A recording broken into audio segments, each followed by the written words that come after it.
विवास फूडकट्ट्यामध्ये आज आपण बघणार आहोत थंडीसाठी अत्यंत पौष्टिक असे डिंक मेथीचे लाडू, ते पण कमी तुपामध्ये कसे करायचे।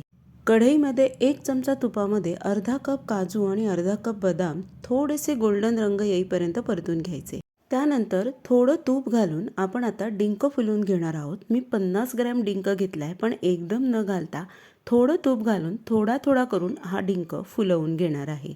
डिंक तुपावरती छान फुलून घ्यायचा, हाताने दाबला तरी तो क्रश झाला पाहिजे। कढईमध्ये 2 टेबलस्पून मी तूप घेतलंय। आता यामध्ये 4 कप गव्हाचं पीठ चाळून घातलेलं आहे। यामध्ये मी अजून अर्धा कप तूप घातलेलं आहे। पीठ आपल्याला यामध्ये छानपैकी खरपूस भाजून घ्यायचंय, मंद आचेवरती भाजायचं। आवश्यकता पडल्यास अजून 2 चमचे तूप तुम्ही घालू शकता। जवळजवळ अर्धा तास मंद आचेवर भाजल्यानंतर अर्धा पाव खारीक पावडर यामध्ये मी घालून घेतली आहे। मस्त मिक्स करायचं।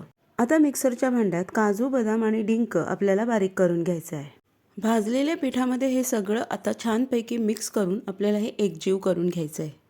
कढईमध्ये आता आपण थोडंसं तूप घेणार आहोत आणि त्यामध्ये मी 2 कप गूळ घातलेला आहे। गूळ फोडून घालायचा आणि मेल्ट करून घ्यायचा। आता ह्याच्यामध्ये 1/3 कप मी मेथी पावडर घातलेली आहे। याचा काही आपल्याला पाक करायचा नाहीये, जस्ट मेल्ट करून घ्यायचं आणि हे सगळं मिश्रण आता पिठामध्ये टाकायचं आणि पुन्हा थोडंसं मिक्स करून घ्यायचं।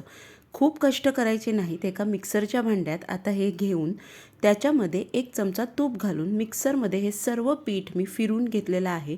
मस्त एकजीव होतं। अगदी खूप कष्ट न करता आता आपण याचे लाडू बांधू शकतो। 4 कप गव्हाच्या पिठाला 1 कप आणि थोडंसं वरती तूप लागले। नक्की करून बघा, आवडतील तुम्हाला।